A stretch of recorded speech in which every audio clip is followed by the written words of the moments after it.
Alright guys, just had to get a cup of coffee in.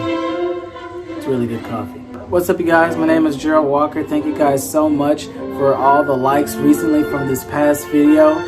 So far, at least the last time I checked, the video now has about 25 views and about 4 likes. You know, it's not that much, but you know, it's still something, and I'm very eternally grateful for it. For those of you that's new to this channel, I will be doing a Beethoven Music Theory Crash Course series on all 9 of Beethoven's symphonies. I've already done Movement 1, and I will put a link down in the description for that video. In this video, we'll be talking about Beethoven's second movement, which we will be going over the form, modulations, themes, transitions, and we will go over maybe a few interesting pointers, just as I went through in the first movement, of some things that makes the movement unique, or maybe just makes Beethoven unique as a composer.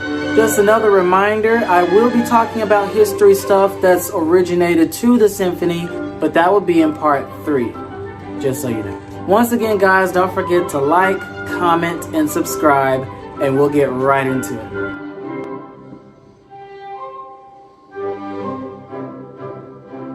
So just from the very beginning, all we have is just a second violin section, and they bring us into the opening of this lovely second movement. It is an andante movement, it is a slow movement. During the classical period, it was standardly known to have a fast, a slow, some sort of dance-like movement, and a really fast movement for the very end. And Beethoven very much so follows this routine for his symphony format. So the second movement's format is sonata allegro form, just like the first movement. The only difference this time is that we don't have an introduction, like a slow introduction. I mean, the movement's already slow, so what do you expect? Like a fast introduction that goes slow? No, you're not going to see that. So we're in the beginning here, we're in the key of F major, the second violin starts us off, and then about the pickup of measure 7, the violas and cellos, they bring us a counter melody, or at least they come in with the melody. At least to our ears, it sounds like they have the melody.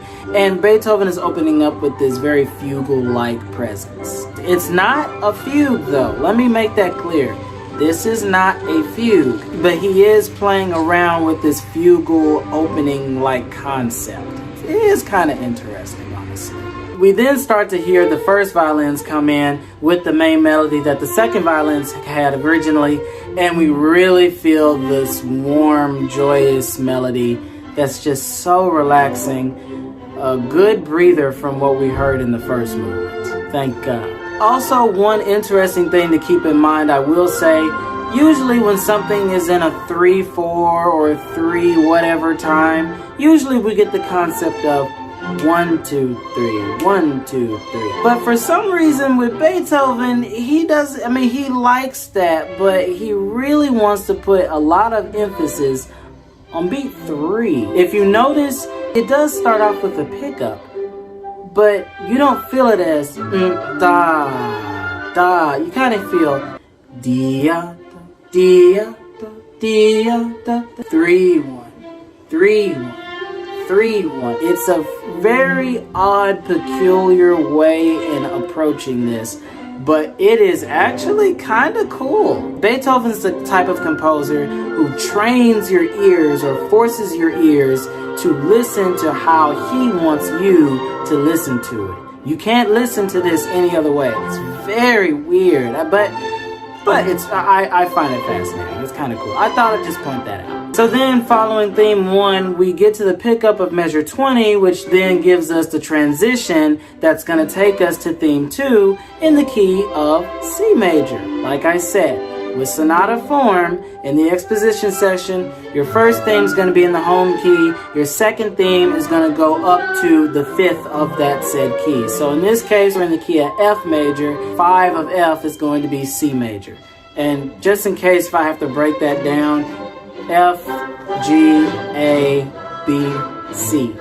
5. C is 5 of F. I hope that makes better sense. I just felt like I had to do that. I don't know why. Then the pickup of 27, we finally get to theme 2 in the key of C major. Even still within this theme, you still feel dia, dia, dia, D-ya. You still feel the strong beat of 3 rather than you do 1. It's almost like a drunk person kind of hearing it. The way he composed everything just makes it seem like it's right. So the audience doesn't care, or at least the audience doesn't really notice it. They just think it's normal. We then get to measure 42, where we have the transition that's going to take us to the closing theme, which is also going to be in C major. One also interesting thing about this rhythm that's in the transition, everyone is used to hearing da, da, da, da, da, da, da. But Beethoven flipped it. He does da, da, da, da, da, da, da, da, da.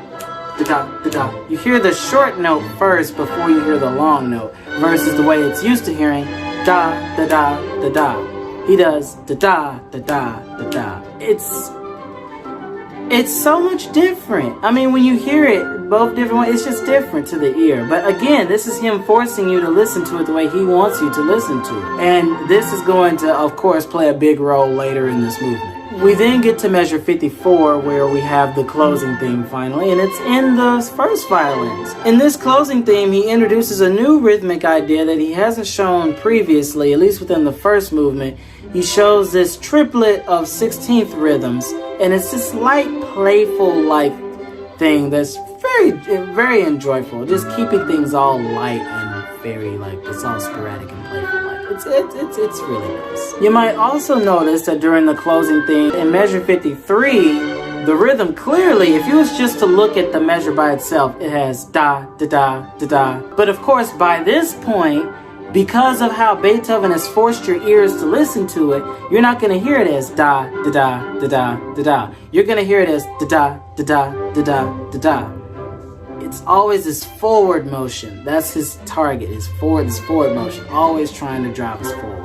We then finally get to the end of the closing theme at measure 64, where we do have a repeat sign that takes us back to the beginning of it, in the beginning of the exposition, theme 1. So we do all that stuff again, and then we finally get to the development section. Okay, so just a reminder, the development section is the section where Beethoven, or any composer for that matter, can do whatever they want to do. They can do whatever they want to do. They can take things from themes 1 or 2 or any of their transitions. He can do anything. And of course, sure enough, he plays with this stuff and goes through a whole bunch of different cool modulations that we will talk about. Immediately in measure 65, or I guess theoretically the pickup to 65 to be a little bit more precise, he automatically starts the development section in the key of C minor. So immediately we go from this C major to C minor immediately. Like, you know this is the development. Something's about to happen. You know it is. So we're in the key of C minor, but by measures 69 and 70, again with this weird rhythm, he brings us his 5-7 of D flat, to which then he brings us to D flat major. As we saw in the first movement, Beethoven was modulating either by whole steps or he was modulating through the circles of fifths, right? Well, in this case, he modulated a half step higher. That is new. That's different. It's not very unusual, but it is unusual to the ear, especially in this point in time. Also makes 71 so powerful. It's really strong emphasis of 1. He fixes the rhythm finally to where beat 1 is your strongest beat, and beat 3 is now weaker than beat 1, which is the normal way and how our ears are used to listening to things. But because we've been listening to this movement so well from the strong beat of 3 being the strongest since the beginning of the second movement, it just seems like this complete new shocker to all of a sudden hear 1 really strongly emphasized like that. That's what makes it so strong. So then by measure 77, we get a 5-7 of B flat minor. By measure 80, we get this fully diminished D flat 7th chord that takes us to C major. After we get this C major 7th chord, we then end up with a series of chords that doesn't necessarily modulate us to somewhere, but I do want to point out that notice the D-ya. We still have this rhythm, but now it's back to back. So now we feel the strong beat every 2. 3, 1, 2, 3, 1, 2, 3, 1. It's kind of cool. We then get another C major 7th chord, and then we're just listening to the violins as they take us down a scale that brings us to the recapitulation at measure, or at least I guess I'll say the pickup of measure 101. Now what makes this recapitulation a little bit different is that instead of you just having the melody by itself as we had in the exposition, this time we have a counter melody that's in the cello section. It's even more fun to listen to. This then all builds up as the orchestra slowly all comes in and gets a little louder, and we get to the pickup of measure 120 where we're back to the transition that's going to take us to theme 2. May I also remind everybody that the recapitulation is the same as the exposition. We just stay in the same key throughout the whole entire time. And so when we were at the recapitulation at the pickup of 101, that is also theme 1. I just wanted to put a reminder of that out there. So the transition that's at the pickup of measure 120 will then take us back to theme 2, which is going to be in the key of F major as well, and this is going to be at the pickup of measure 127. We then get to measure 142 where we have the second transition that's going to take us to the closing theme. The closing theme being at 154, we once again hear this triplet 16th section. By measure 163, or I guess again I need to correct myself, the pickup of 163, we finally get to the coda, which again, a coda is optional during the sonata format. A coda is optional. We don't have to have a coda, but Beethoven put us a coda. A coda is basically another way of saying an extended ending. It's an additional ending to the end, if that makes any sense. He's in the key of F major, and then we start modulating from the note C in the first violin section. He takes the note C, brings it to C sharp, then brings it to D, and he uses the note D as the 5th of the next modulation he wants to get to, which is G minor. Getting to this G minor chord by measure 171, we play around a little bit with the 5 of G minor, and then he continues rising, modulating the exact same way, this time starting on the note D in the violins, and we get to F, and he makes F the 5th of the next modulation he wants to get to, which is B flat major. In measure 177, we then get a 5 of G major, which then goes to G by beat 3, and then in the next measure, 176, we get a 5 of F major, and then we get to F major by beat 3 of that measure. By measure 182, we're finally officially in the key of F, and we are going to end in F major for sure. He's made up his mind. He then basically finishes out the movement completely, still giving this da-da-da-da-da-da rhythm, and he even gives a nice little scale at the end with the flute, I believe is which one it is. It is such a beautiful movement, and it's a very interesting movement as well. Remember guys, never judge a book by its cover. Just because the movement is slow and it sounds nice and pretty doesn't mean that there isn't anything interesting about it, especially music related. So with that being said, I hope that that kind of makes sense. I hope that you have a better interpretation for how the second movement is formed and what cool things are in it and what makes it unique. And once again, just like the last video, you will now see the video presentation of the second movement being performed by the self-made performance of Beethoven conducting, Mozart reacting, and one of his violinists. I hope you enjoyed this presentation. Thank you so much.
Oh, hey, it's over. Oh, good. Great. I hope that you enjoyed the presentation. I hope that you learned something new. And once again, if you already knew this stuff, well, again, I hope that you recommend this video to others who might find this stuff interesting or worth their while. Please, guys, do not forget to like, to comment, and subscribe to this channel. It helps me out tremendously, and I hope to see you for the next video, Movement 3, where we talk about not only just this third movement, but we will also talk about some history behind this symphony, the origin story of Beethoven, Symphony No. 1. Thank you so much, and I'll see you next time. Bye-bye.